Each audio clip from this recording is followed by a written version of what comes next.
अनगर नगर परिषदेच्या नगराध्यक्ष पदाची जी निवडणूक होती त्या निवडणुकीमध्ये उज्ज्वला थिटे यांनी त्यांचं नगराध्यक्ष पदासाठी नामनिर्देशन पत्र भरलेलं होतं। ते नामनिर्देशन पत्र बेकायदेशीररित्या तिथल्या निवडणूक निर्णय अधिकारी यांनी नामंजूर केलेलं आहे। त्याच्या विरोधामध्ये दाद मागण्यासाठी आज आम्ही जिल्हा न्यायालयामध्ये आलेलो आहोत। जिल्हा न्यायालयामध्ये आम्ही आमचं अपील दाखल केलेलं आहे।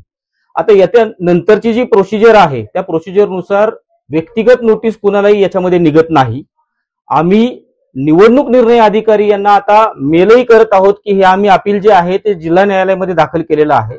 त्याचबरोबर त्यांना आम्ही कुठे येऊन ते द्यायचं हे देखील आम्ही विचारत आहोत। त्यानंतर सुद्धा पुन्हा सुरक्षेचा मुद्दा येतोच, परंतु आम्ही मेलही केले आणि त्यांना व्यक्तिगत बोलून आम्ही ही नोटीस जी आहे त्यांना देत आहोत।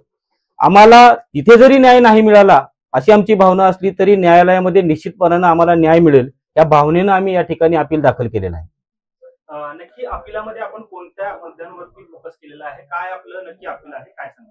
अपिलामध्ये नेमकं ज्या वेळेला त्यांचं असं म्हणणं आहे की आम्ही आदेश बघितला, आदेशामध्ये असं म्हणणं आहे की त्यांची नामनिर्देशन पत्रावरती जे सूचक आहेत त्या सूचकाची त्यामध्ये स्वाक्षरी नाही। आमचं असं म्हणणं आहे की प्राथमिक पडताळणी जी असते नामनिर्देशन पत्राची त्यावेळेला सगळ्यात महत्वाची बाब याच्यामध्ये अशी आहे की स्वतः उज्ज्वला थिटे आणि त्यांचा मुलगा सूचक आहे, त्या दोघांनी मिळून जाऊन त्या ठिकाणी नामनिर्देशन पत्र दाखल केलेलं आहे। प्राथमिक पडताळणीमध्ये त्याच ठिकाणी त्यांनी ते ऑब्जेक्शन आम्हाला सांगितलं असतं तर आम्ही त्याच ठिकाणी स्वाक्षरी करून दिली असती, परंतु याच्यामध्ये काहीतरी वेगळं दिसतंय ते आम्ही न्यायालयापुढे मांडण्याचा प्रयत्न केलेला आहे। त्याचबरोबर प्राथमिक पडताळणीची छाननीची जी काही नोटीस असते ते लगेच आम्हाला देणं भाग होतं। भाग समजून घ्या, त्याच्यामध्ये कसं आहे की एकच नामनिर्देशन पत्र त्या दिवशी दिवसभरामध्ये जवळपास भरलेलं आहे असं दिसतं आणि अनगर नगरपंचायतची निवडणूक बाकीची जी आहे ती बिनविरोध झाली। एवढ्या सगळ्या प्रेशर मॅटरमध्ये ह्या एवढी सिक्युरिटी घेऊन त्या ठिकाणी गेलेले असताना एकच नामनिर्देशन त्या दिवशी भरायचं होतं तर त्याची प्राथमिक छाननी जी आहे ती करून लगेचच जे काय ऑब्जेक्शनची सूची आहे ते त्यांनी देणं यांच्यावरती बंधनकारक होतं, त्यांना ती द्यायला हवी होती, ते त्यांनी दिलेली नाही। आणि बऱ्याच गोष्टी आम्ही त्यामध्ये अपील अर्जामध्ये वेगवेगळ्या मांडलेल्या आहेत। आम्हाला न्यायालयाकडून न्याय मिळेल अशी आमची अपेक्षा आहे।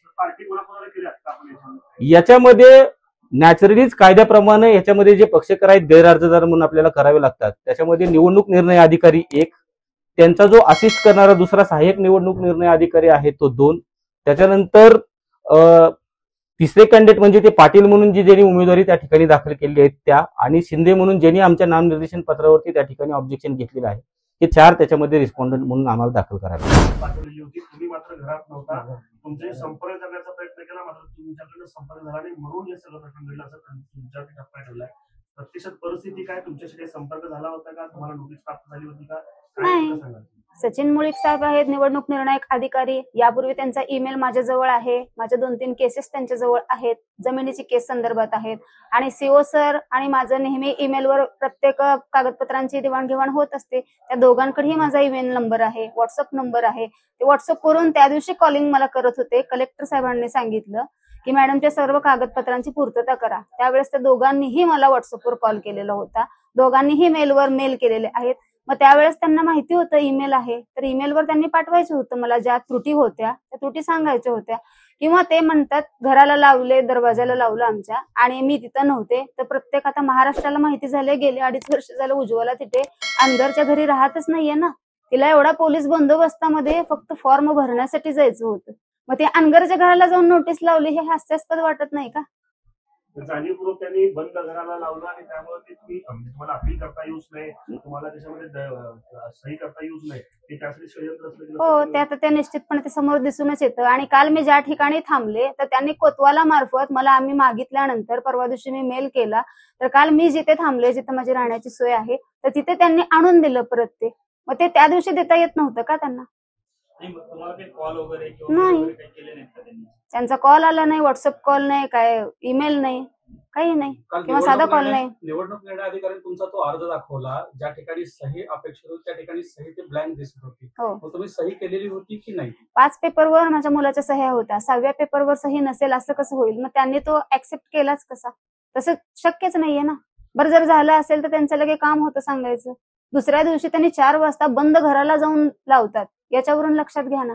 जी व्यक्ती तिथे राहतच नाहीये म्हणून त्यांनी मला शौचालयाचा दाखला दिला नाही, शौचालयाचा दाखला मागण्याचा मी त्यांना मेल केला सीओ सरांना, तर त्यांनी मला रिटर्न मेल केला की तुम्ही तिथं राहत नाहीयेत, पुण्याला असता 2 वर्ष झालं, ते वापरात नाहीये. जर शौचालय वापरामध्ये नाहीये तर त्याचा दाखला आम्ही कसा द्यायचा? मग तुम्ही गोष्ट सांगा, मी पुण्यावरून इथं टॉयलेट युज करण्यासाठी यायचं का? मग मला त्यांनी दाखला देणार होते का? त्याने दिलंय हास्यास्पद गोष्ट, तसं मला त्यांनी मेल केलेलं आहे.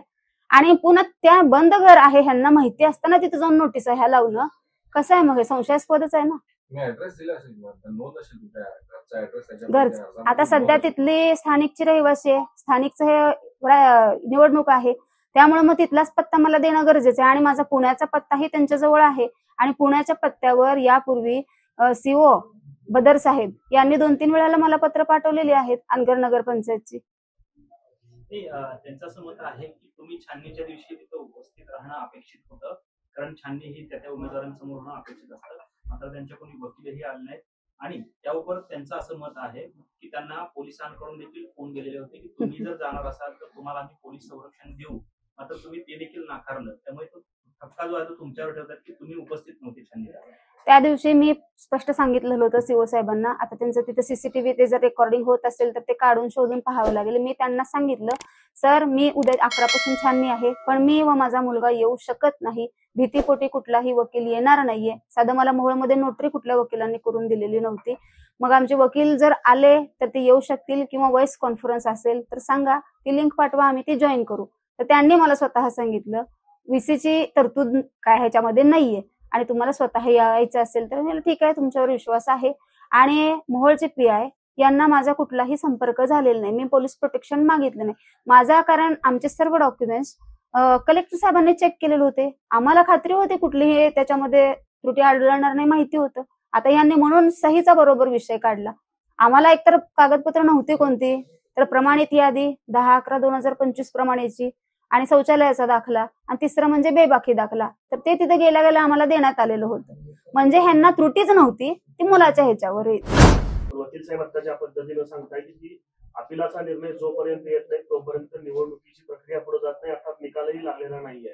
त्यामुळे इकडे जल्लोष सुरू असताना निवडणूक प्रक्रिया पुढे जात नाहीये. मग या जल्लोषाला काय म्हणायचं आणि निवडणुकीच्या सगळ्या प्रकरणाला काय म्हणायचं? मुळात अजून निवडणुकीमध्ये बिनविरोध झाली हे मूर्खाच्या नंदनवनामध्ये आहेत. तिसऱ्या ज्यांनी ऑब्जेक्शन घेतलेलं आहे त्या मिसेस शिंदे, सरस्वती शिंदे, त्यांचा अर्ज अजून आहे ना, त्यांनी अजून विड्रॉ कुठं केले? म्हणजे उज्ज्वला थिटे यांचा अर्ज बाद झाला असं एक वेळेला आपण समजूया, पण 2 उमेदवार अजून नगराध्यक्ष पदासाठी रिंगणात आहेत ना. मग बिनविरोध झाली असा जल्लोष कसं काय सुरू झाला?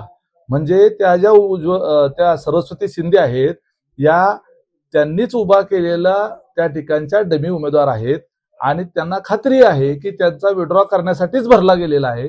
म्हणूनच त्यांनी अजून बिनविरोध निवडणूक झाल्याची घोषणा होण्याच्या आधीच जल्लोष सुरू केलेला आहे. त्यामुळे यातली कॉन्स्पिरन्सी जी आहे ती त्यातनं डिसाईड होते. सरस्वती शिंदेने सुद्धा सांगितलं की मी डमी उमेदवार आहे, मी भाजपच्या विचारायची आहे, त्यामुळे मी अर्ज माघारी घेणार आहे. त्यामुळे सरस्वती शिंदेचा प्रश्न संपलेला आहे. पण न्यायालयीन प्रक्रियेमध्ये प्रक्रिया असताना अजून निकाल घोषित नाहीये, त्यामुळे ही निवडणूक अजून बिनविरोध पूर्णपणे म्हणता येत नाही. पण अंगामध्ये जल्लोष सुरू झाला नाही, पूर्णपणे नाही ना अपूर्णपणे पण नाही, बिनविरोध अजून झालेलीच नाही आहे. हे कारण आता जर या संदर्भामध्ये ज्याचा अर्ज अवैध झालेला आहे उज्ज्वला थिटेंचा, त्यांनी त्याच दिवशी आम्ही न्यायालयामध्ये दाद मागू असं ज्या वेळेला म्हटलेलं आहे आणि आता अपील दाखल झालेलं आहे, तर या निवडणुकीला बिनविरोध अजून म्हणता येत नाही. जोपर्यंत उज्ज्वला थिटे यांचा अर्ज न्यायालयाच्या पुढे डिसाईड होत नाही तोपर्यंत आपल्याला ही निवडणूक बिनविरोध किंवा निवडणूक झाली असं म्हणता येत नाही.